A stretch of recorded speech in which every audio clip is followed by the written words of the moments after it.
कुछ लोग ये कह रहे हैं कि आरती ये चाहती है कि जिस तरीके से वो एक बिन ब्याही विधवा की ज़िंदगी गुजार रही है, वैसी ही ज़िंदगी उसकी माँ, उसकी भाभी और उसकी बहन गुजारे। कुछ लोग ऐसा कह रहे हैं कि आज आरती अपने घर परिवार की दुश्मन बन चुकी है। आज आरती अपने खून के रिश्तों से दुश्मनी निभा रही है। उनके सर पे कत्ल का इल्ज़ाम लगा के वो एक साथ बहुत सारे घर बर्बाद करना चाहती है। हालांकि आरती से हमने इस बाबत पूछा तो वो कहती है कि हाँ, ये सही है कि अगर वो छोटू के हत्यारे, जो कि मेरे पिता हैं, मेरे भाई हैं, मेरे बहनोई हैं, मेरे अपने सगे हैं, मेरे खून के रिश्ते हैं, मेरे अपने हैं, अगर उनको सज़ा हो जाती है, अगर फांसी की सज़ा हो जाती है तो तीनों, मेरी बहन, मेरी माँ और मेरी भाभी विधवा हो जाएगी। और अगर सज़ा नहीं भी होती है तो उम्र कैद होगी या फिर कुछ सालों, 20-25 या कितने भी सालों की सज़ा होती है। हम इसमें नहीं पढ़ना चाहते, लेकिन सच्चाई यही है कि आरती ये कहती है कि ये सही बात है कि अब आज की डेट में छोटू के कातिलों को बख्शा नहीं जाएगा, उन्हें सज़ा हो जाएगी। लेकिन हमने इस बारे में अगर जांच पड़ताल की है तो एक नई अपडेट आपके सामने लेके आए हैं। उस अपडेट को बताने से पहले आपसे यही कहना चाहेंगे कि अगर आपने अभी तक हमारे चैनल को सब्सक्राइब नहीं किया है तो अभी कर लीजिए, और सब्सक्राइब करने के साथ साथ क्राइम वर्ल्ड के कमेंट बॉक्स सेक्शन को भी अधूरा ना रहने दीजिए। मन में जो विचार आते हैं आप बोलिए, आप लिखिए, हम उसको अपने प्रोग्राम में शामिल करते रहेंगे। हालांकि ये बात सही है कि आरती जो चाहती है, अगर वो हो जाता है तो उसकी बहन, उसकी माँ और उसकी भाभी विधवा हो जाएगी। लेकिन आरती ये कहती है कि मेरे चाहने से क्या होता है, अगर आज मैं अपना केस भी वापस ले लेती हूँ तो क्या कानून मेरी भाभी को, मेरे भाई को, मेरे पिता को, मेरे बहनोई को या कुछ और जो 2-4 अपने हैं, सगे हैं, जिनसे रिश्ता है, उनको माफ़ कर सकेगा? मेरे चाहने से इस देश का कानून नहीं चलता है। हाँ, उस वक्त मैं गुस्से में थी, मैंने पुलिस को ये बयान दिया, जो सच्ची भी बात थी कि मेरे घर वालों ने ऐसा किया है और कत्ल जिसने किया है उसको सज़ा देना कानून का काम है। और भी बहुत कुछ आरती बोलती है। और जो समाज के खिलाफ लड़ता है उसकी शुरुआत उसको अपने घर से ही करनी पड़ती है, क्योंकि सच्चाई यही है कि कोई भी पराया आके आपको बहुत बाद में चोट पहुंचाता है। सबसे पहले इंसान को चोट पहुंचाता है उसका अपना, उसके अपने, और अक्सर खून के रिश्ते। कई बार हम खून के रिश्तों को माफ़ कर देते हैं, उनके किए गलत कामों को, उनके जुल्मों को माफ़ कर देते हैं, भूल जाते हैं, उनको सोचते हैं कि अपने हैं तो जो कर रहे हैं सही कर रहे हैं। लेकिन साथियों, सच्चाई यही है कि अगर हम ऐसा करते रहते हैं तो कहीं ना कहीं हम समाज के खिलाफ एक फौज खड़ी कर रहे हैं, एक ऐसी फौज जो कि गलत का साथ देती है और गलत होने पर कहीं पे भी किसी भी प्रकार की बगावत नहीं करती है। हालांकि लोगों के पास अपनी सोच है, अपनी सोच से सोचते हैं, और आज हम फिर से उन लोगों की सोच लेकर आपके सामने आए हैं जो कि हमारे क्राइम वर्ल्ड के दर्शक हैं। तो हमारे पहले दर्शक, जिनका नाम रामेश्वर सिंह जी, वो बोलते हैं कि तुम संस्कार की बात करते हो, छोटू कौन सा संस्कारी था, 2 बजे रात में गया था, चोरी जो करने गया था। राजेश्वर सिंह जी की बात से हम पूरी तरीके से सहमत हैं कि समाज में कभी भी कोई भी इस बात की इजाज़त नहीं देता है कि आप रात को 2 बजे अनजान, सुनसान, जब रास्ते हों, अंधियारी रात हो, तब किसी लड़की से मिलने जाएं। और 101% इस बात की आशंका अंदाज़ा हो जाता है कि उस रात आप उस लड़की से मिलने क्यों गए हैं। राजेश्वर सिंह जी, हम कहीं पर भी छोटू का बचाव नहीं कर रहे हैं, उसका पक्ष नहीं ले रहे हैं। हमारी नज़र में अगर छोटू को आरती की भाभी ने बुलाया था, या फिर आरती ने बुलाया था, या फिर वो खुद अपनी मर्जी से गया था, इन तीनों सिचुएशन में वो गलत था। लेकिन साथियों, एक बात ये भी कहना चाहेंगे कि अगर कोई गलत है, कोई गलत कर रहा है काम, तो कम से कम हम अपने ऊपर तो काबू रखें। हम उसको उसकी गलती की सज़ा उसकी जान लेकर तो नहीं दे सकते हैं। ऐसे तो देश में हत्याओं का ऐसा दौर चल जाएगा कि हर दूसरे घर में एक हत्या होने लगेगी। तो हम राजेश्वर सिंह जी से इतना ही कहना चाहते हैं कि हमारा क्राइम वर्ल्ड के माध्यम से या फिर सरकार का या फिर पुलिस का उद्देश्य केवल यही रहता है कि समाज में जो कानून व्यवस्था है वो बरकरार रहे। और कानून व्यवस्था ये कहती है कि किसी दूसरे इंसान ने पहले इंसान के साथ कुछ भी गलत किया है तो पहले इंसान के पास इतना हक नहीं है कि वो दूसरे इंसान को मौत के घाट उतार दे या अटेम्प्ट ऑफ मर्डर यानी कि मारने की कोशिश करे, जानलेवा हमले करे। ऐसी किसी भी बात की इजाजत कानून नहीं देता है।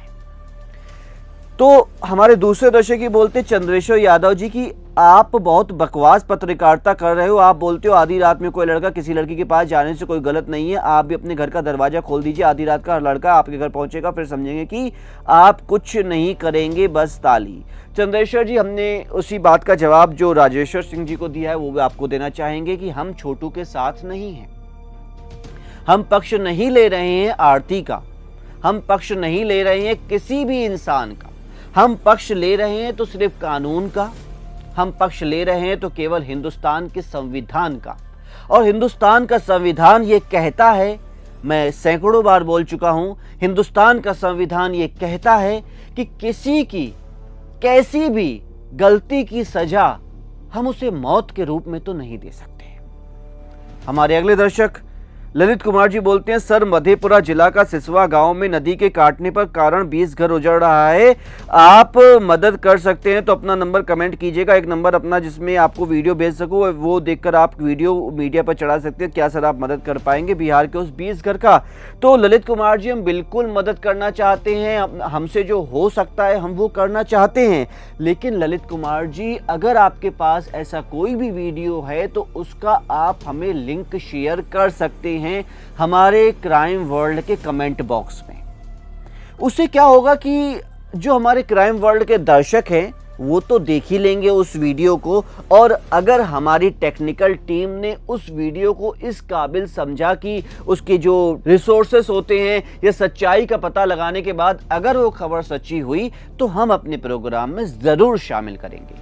हमारे अगले दर्शक माला पाठक जी बोलती है कि क्या उमेश यादव का संस्कार अच्छा था जो आरती के घर में 2 बजे रात में घुस के जाकर वहां किसी की इज्जत का खिलवाड़ कर रहे थे? सर माला पाठक जी, उमेश यादव जो कि छोटू के पिता हैं, वो आरती के घर में रात को 2 बजे गए थे अपने बेटे को बचाने के लिए, जो कि मार खा रहा था, जिस पे जानलेवा हमले हो रहे थे। अगर किसी का बच्चा, बेटा और अपना या कोई भी मार खा रहा है, उस पे जानलेवा हमले हो रहे हैं, आपको पता चल जाता है तो आप वहां पर ज़रूर जाएंगे। उमेश यादव की मेरे को नहीं लगता है कि कोई भी गलती थी, क्योंकि हर चाहे वो इंसान हो चाहे वो जानवर हो, बच्चे को बचाने के लिए अपनी हद से गुजर जाता है, और यही काम किया था उमेश यादव ने। धीमा कुमारी जी बोलती हैं कि सोनी का केस का क्या हुआ? धीमा कुमारी जी, हम पूरी कोशिश कर रहे हैं और आपका तहे दिल से शुक्रिया पहले तो अदा करना चाहते हैं कि आपने हमारे क्राइम वर्ल्ड परिवार के मेंबर सदस्य होना चुना और पसंद किया। और आरती छोटू के बाद सोनी पंकज के केस पे भी हमारी पैनी नज़र बनी हुई है। हम वीडियो डालते रहते हैं, और अगर आप हमारा वीडियोस अपना हमारा चैनल देखेंगी तो उसमें पिछला वीडियो या पिछले 1-2 वीडियो भी सोनी के केस के ऊपर ही हमने बनाए हैं। प्लीज़ उसे देख लीजिए, उससे आपको अपडेट मिल जाएगी। हमारे अगले दर्शक जितेंद्र कुमार जी बोलते हैं कि इस कहानी को ज़रा उल्टा कीजिए।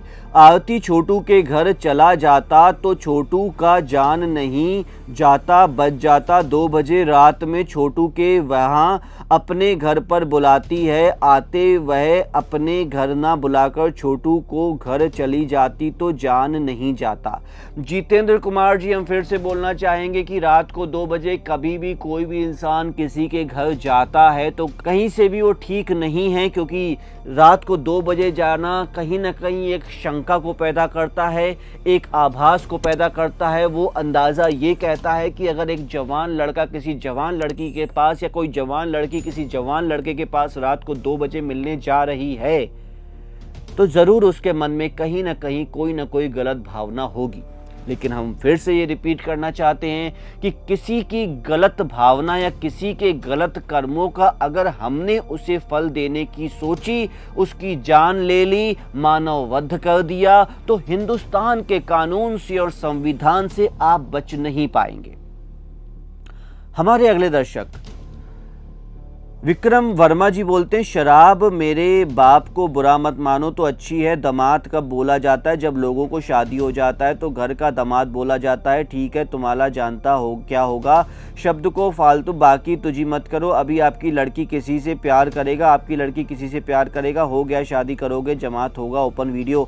विक्रम वर्मा जी की बात का हम जवाब ज़रूर देते, लेकिन इनके वीडियो इनका हमें मैसेज समझ में नहीं आया है। इन्होंने जिस लैंग्वेज का उपयोग किया है, हम आपसे रिक्वेस्ट करना चाहेंगे विक्रम वर्मा जी, आप प्लीज हिंदी में अगर लिखेंगे तो हम जल्द से जल्द आपके बात का जवाब देंगे। बिट्टू कुमार जी बोलते हैं, आरती को न्याय मिलना चाहिए। बिल्कुल बिट्टू कुमार जी, हम भी इसी मुहिम को जारी रखे हुए हैं और इसी कोशिश में हम हर बार आरती से जुड़े केस की नई अपडेट लेकर आपके सामने आते रहते हैं। और आज की अपडेट में हमने आपको यही बताया कि आरती छोटू का जो केस है उसके लिए कोर्ट में लड़ाई चल रही है, लेकिन कुछ लोग आरती को गलत ठहरा रहे हैं।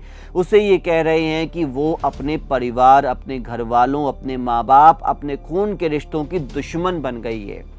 लेकिन साथियों, आरती तो ये कहती है कि मैं क्या करूं, अगर आज मैं केस वापस भी ले लेती हूं तो वो भी नहीं छूट पाएंगे, उसके बावजूद भी मेरे घर वाले नहीं छूट पाएंगे, इसीलिए मैं केस वापस भी लूं तो किस बिना पर लूं। तो साथियों, सच्चाई यही है कि मैं फिर से ये रिपीट करना चाहूँगा कि आपने चाहे कैसे भी कर्म कर लिए हैं, अगर वो कर्म समाज की नज़र में, कानून की नज़र में और संविधान की नज़र में गलत हैं, तो आपको उन कर्मों का फल ज़रूर भुगतना होगा। और यही कर्मों का फल आज रूबी यादव, धीरेन्द्र यादव और पवन यादव और रविकांत यादव भुगत रहे हैं, जिसने एक मासूम छोटू को बड़ी ही बेदर्दी से लाठी, डंडों और राडों से पीटकर मार डाला और उसके बाद उसके शरीर को करंट के झटके भी दिए।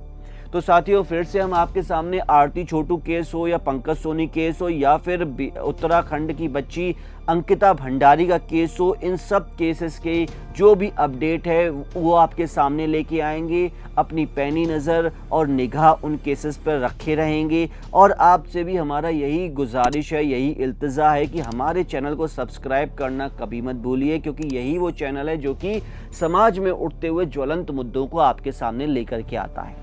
नोटिफिकेशन बेल का बटन दबाने से आपको हर हमारा वीडियो सबसे पहले मिलेगा। और कमेंट बॉक्स का जो सेक्शन है उसे भी खाली ना रहने दीजिए, क्योंकि साथियों यही वो सेक्शन है जो कि आपके मन के विचार, आपके सुझाव, आपकी शिकायतें आप तक, हम तक और दर्शकों तक पहुंचाता है। अगर वीडियो पसंद आया हो तो लाइक और शेयर करना ना भूलिएगा।